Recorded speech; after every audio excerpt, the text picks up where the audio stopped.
Begzod Baxtiyorovich ozgina tayyorgarlik ko'rib kelganlar. Albatta bu haqda biroz ma'lumot berib, kerak bo'lsa men to'ldirib o'tsam. Juda soz, marhamat. Assalomu alaykum. Zamonaviy stomatologiyani eng katta yutuqlaridan biri bu tish implantatsiyasi hisoblanadi. Tish implantlari bu yo'qotilgan tish o'rnlarini bartaraf etish uchun foydalanadi.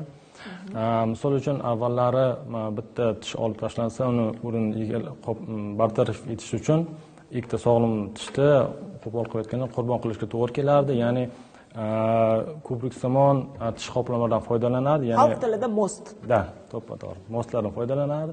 Hozirgi implantatsiyada esa sog'lom tishlar saqlanib qoladi, tish implantlari ekiladi va tish o'rnlari qayta tiklanadi. Va yana bir narsa, hozirda protez taqib yurgan hamyurtlarimizga ham mana shu tish implantlarini taklif etamiz, klinikamiz kelib kelishsa, tashrif buyursa o'rnatib beramiz. Bu protezlardan ancha ustunligi estetik funksional jihatdan ko'p qulayliklarga ega tish implantlari. Tashakkur.